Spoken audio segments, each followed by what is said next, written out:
All right, let's get started. You've spent weeks learning how to find alpha, how to measure risk, and how to account for costs. But here's the billion-dollar question. What do you do when they all conflict? What happens when your brilliant idea screams buy, but every rule of reality tells you to sell? Well, that is the very heart of portfolio construction. So today, we're going to dive into the two warring philosophies that govern how capital actually gets invested, the intuitive craftsman versus the optimizing mathematician. And you're going to discover why, in the real world, only a hybrid of the two can ever truly survive. And this really is the core conflict you're going to face, the one question that's going to define your entire career. When your brilliant alpha signal, the one you've worked on for months, tells you to go all in, but your construction model, citing risk, citing real-world limits, tells you to hit the brakes. Who do you trust? To even begin to answer that, you first have to understand how we translate these abstract ideas into actual positions. Okay, I want you to really lock in this analogy. Think about building a massive skyscraper. Your alpha model, that's the visionary architect, drawing up these incredible, beautiful blueprints. Your risk model, that's the structural engineer, making sure the whole thing won't collapse in a storm. And your cost model is the project manager, making sure you don't run out of money. But portfolio construction, that's the master builder. It's the ultimate decider that takes all those competing plans and turns them into one single executable schedule. It's the one that actually builds the thing. Now, in this field, when it comes to being that master builder, there are two fundamental schools of thought, two totally competing philosophies for how you should do it. It's really a battle between what I call the craftsman and the mathematician. And it all boils down to a pretty fundamental conflict. On one hand, you have the craftsman. They trust experience, intuition, building sturdy, robust portfolios using rules that have been tested by time. On the other hand, you have the mathematician. They trust algorithms, seeking a mathematically perfect, provably efficient solution. So you see the clash, right? It's building something sturdy versus building something that is theoretically flawless. And what this table really hammers home is the fundamental trade-off. The craftsman's way, it's robust, it's simple to understand, but it might not be the most profitable because, hey, it leaves some information on the table. The mathematician's approach, it's incredibly efficient, it's precise, but it is dangerously sensitive to its inputs. As we're going to see, the choice between them really depends entirely on the battlefield you're fighting on. So let's start by stepping inside the craftsman's workshop. We're going to look at three foundational rules-based methods that every single investor absolutely needs to understand. The first tool is the simplest of them all: equal position weighting. I like to call this absolute democracy. Every single stock you decide to put in the portfolio gets an equal vote of your capital. It doesn't matter if it's a mega-cap giant or a tiny biotech firm, they get the exact same allocation. Now, the beauty of this is its simplicity. When you rebalance, you're automatically selling your winners and buying your losers. It has a built-in contrarian discipline. But here's the fatal flaw. It's completely blind. It ignores all your valuable information on risk, and maybe most importantly, it ignores your own hard-won alpha signals. Okay, so if giving everyone equal capital is just too simple, what's the next step up? Well, that brings us to our second tool, equal risk weighting, also known as risk parity. This is more like a federal system. We're not giving each stock an equal vote of capital, we're giving each an equal say in the portfolio's total risk. So a really volatile stock gets less capital, a stable one gets more, so that each one is contributing the same amount to your overall chance of a blowout.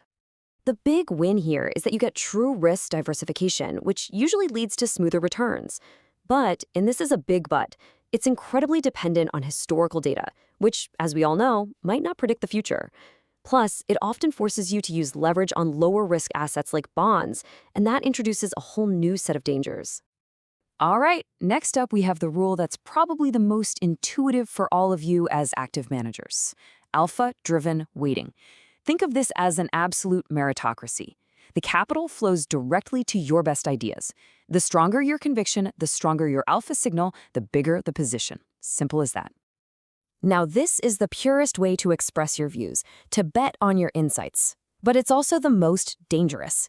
It is a classic double-edged sword. It will amplify your genius, but it will also dangerously amplify your mistakes and concentrate risk in places you might not even see. Okay, so now we're going to leave the craftsman's workshop with all its hand tools and rules of thumb, and we're going to step into the mathematician's lab. In here, we're not using heuristics, we're using optimization to try and find the single best portfolio in a world of just immense complexity and constraints. And hey, Don't let the word optimization intimidate you.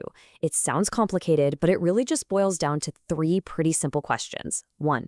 What is your goal? What are you trying to maximize or minimize? That's your objective function. 2. What are the rules of the game? Those are your constraints. And 3. How do you find the answer? That's the optimization algorithm. That's it. The classic goal, the one that really started this whole field, was pioneered by Harry Markowitz. It's called mean variance optimization. In plain English, the objective is to find the portfolio that gives you the highest possible return for a specific level of risk, or as you see it written here, the lowest possible risk for a certain level of expected return. It's the mathematical search for the perfect trade-off. But, and I need you to burn this principle into your minds forever, garbage in, garbage out. An optimizer is an incredibly powerful engine, but it runs on the fuel you give it. If your forecasts for risk and return, if your alpha model are garbage, then the optimizer will just help you build an optimally garbage portfolio, faster and with more mathematical precision than you could ever manage by hand. So we have these two clashing philosophies. Where does it actually matter? Let's go to a real-world battlefield, China's A-share market.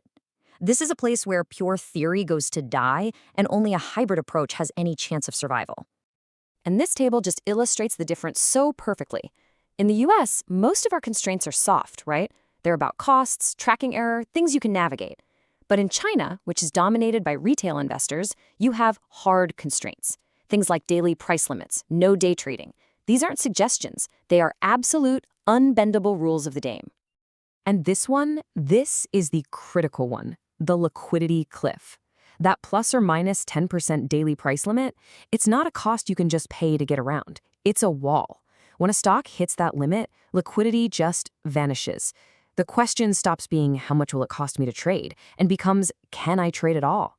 Your beautiful, mathematically perfect optimization model just ran headfirst into a brick wall. So what's the solution? How did the top firms survive in a market like that? It's a hybrid approach. They use the mathematician's powerful optimization engine, but they surround it with a craftsman's hard, experience-based rules. The optimizer is allowed to work its magic, but only inside a safe space defined by rules that basically say, whatever you do, you never ever get close to that cliff. So what's the big lesson here? It's that no model is perfect. And that brings us to the golden rules, the wisdom that I think separates a good analyst from a truly great investor. Rule number 1, and this is non-negotiable. Always ask when your model will fail. Your job is to find its breaking points before the market finds them for you. Second, prioritize robustness over complexity. A simple system that bends is infinitely better than a complex one that shatters. And third, and maybe most important, maintain eternal humility. The market is a complex, adaptive beast, and it will always find a way to surprise you. And so that brings us right back to where we started. I'm going to leave you with this one question to think about for the rest of your careers. When your alpha model, your brilliant predictive insight screams buy, but your portfolio construction model, the guardian of risk, cost, and all those real-world limits, screams sell, which one should you trust more? Your answer to that question will define the kind of investor you become.